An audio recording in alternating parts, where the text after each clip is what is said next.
Hello, my dear friends and history buffs. This is the 50 Chinese old sayings with Michael. I am Michael Lu. How are you guys doing today? Today we will do the fourth episode of the 50 Chinese old sayings, and that is Cheese Day is too big to warrant a marital spouse of mine. Again, Cheese Day is too big to warrant a marital spouse of mine. In Chinese, it is 齐大非偶. Again, 齐大非偶. And this old saying is basically used to decline a marriage proposal due to unmatching family backgrounds or sizes.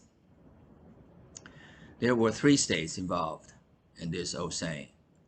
The Zhen state, which we already talked about in our second episode, while two others were the Qi state and the Lu state. The Qi state was large in size, bordering the sea in the east, while the Lu state was in the south of the Qi state, only a lot smaller. Both the Qi and Lu states were in the Shandong province nowadays, while the Zhen state was in the Honan province in a couple of hundreds of miles in the west of the Shandong province. Though small in size, the Lu state, to a certain degree, was respected among the vassal states for being a child etiquette rule stickler, reputed for doing everything by the book. The Qi state was also as reputed, if not more, in that its beginning ruler was Zhang Ziya, who was the kind of joint chief of staff figure to the Chao Wu emperor that had created the Chao dynasty 400 years earlier. By the way, Zhang Ziya is still a widely known historical figure in China even now, so that you can still see TV sitcoms made in China every now and then based on his stories. In 713 BCE, these three states had formed a political alliance to, well, mess around with other states' businesses on behalf of the Chao dynasty, which had been known to be getting weaker and weaker all through the years as the common ruler to all the vassal states in the Chao Empire. As one common practice to strengthen bonds among allies, marriages between them were not only ceremonial but also politically motivated, for which the Qi state's ruler, the Qi duke, had proposed marrying his daughter Wenjiang to the Zhen state's first prince, Jihu. But Jihu turned it down by saying that the Qi state was too big to warrant a marital spouse of mine. Disappointed, the Qi duke then married Wenjiang to the Lu Huan duke in 709 BC, the then ruler of the Lu state. People were saying the reason could have been that there was someone else on Jihu's mind, whom Jihu had loved dearly and would not want to be caught in the lover's triangle.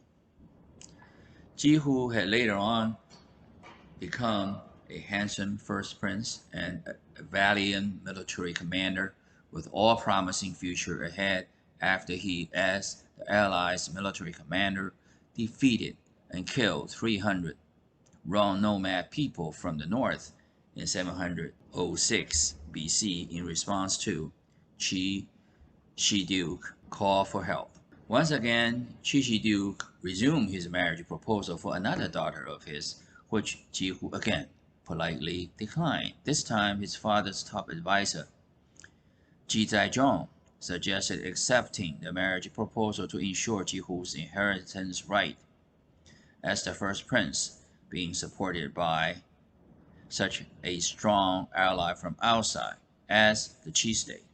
Jihu said that he couldn't do it because the people back home would say that his real motive was to please his future father-in-law, but Zhizong thought that was exactly what Jihu should want people back home to think in order to strengthen his inheritance right as the first prince, and thought that Jihu was making a big mistake by turning it down for the second time, which unfortunately became a reality later on after Jihu had taken the throne from his father.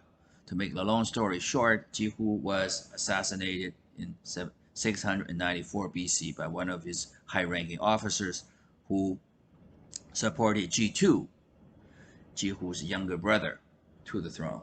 But people were saying that the real reason could have been the widespread rumor at the time that Jihu might have heard about a sex scandal between Wenqian and his half-brother, Jiang Zhu'er, who later became the Qishan Duke to inherit his father, the Qixi Duke, in 798 BC. The rumor had been that Wenqian and Jiang Zhu'er were incestuous lovers as teenagers, and it appeared that everyone except for her husband, Lu Duke, knew about it. They said that Jihu must have heard about it, and that could have been the real reason for giving a cold shoulder to the Qixi Duke years before.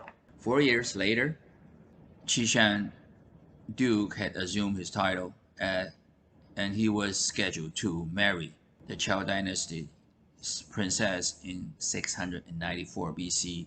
Lu Duke and Wenqian were invited to attend the wedding ceremony in the Qi state as wedding witnesses. When the husband found that the wife had disappeared into the maze of Qi's palace complex, where she used to live as princess, Lu Duke later was so upset to know that he was the last one to know about infamous love affairs that had just been rekindled since a few days earlier. Infuriated and ashamed that he had harshly scolded Wenqian and planned to depart ASAP the next day before everyone knew what had happened. Wenqian immediately tipped off the Qishan Duke when the brother came to the realization that there was no other way he could have stopped this from turning into an international scandal unless he did something quick and decisive, and that was exactly what he had done. There was this Hulk Hogan type of powerful man, Prince Penshen, who had worked for Qishan Duke as bodyguard and henchman, and his only job was to do all the dirty work for him. This time, he was ordered to assassinate the Lu Duke after he was drunk at the farewell party to throw the next day. Lu Duke simply wanted to get it over with ASAP by gulping all the toasts all at once and became drunk when the Prince Penshen loaded him up to the royal coach back to the Lu state, which Lu Duke never made it, before the Prince Penshen broke all his ribs by rounding his ribcage from behind with his bare hands. But the news was that his death was caused by accidental falling from royal coach while being drunk, to which most people had doubts.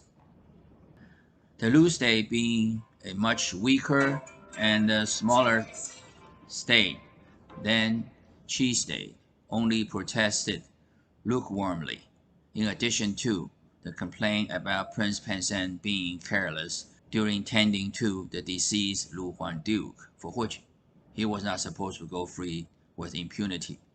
Responding to Lu State's complaint, the Qishan Duke sentenced the Prince Penshen to death by manslaughter charges, hoping to put an end to the whole thing ASAP. Hey guys, this wraps up today's episode of the 50 Chinese Old Sayings. Qi state is too big to warrant a marital spouse of mine. Again, Qi state is too big to warrant a marital spouse of mine. In Chinese, it is 齐大非偶. Again, 齐大非偶. Many thanks for you to join in and listen to this episode of the 50 Old Chinese Sayings with Michael. And until next time, I wish you all the best. Goodbye and have a nice day.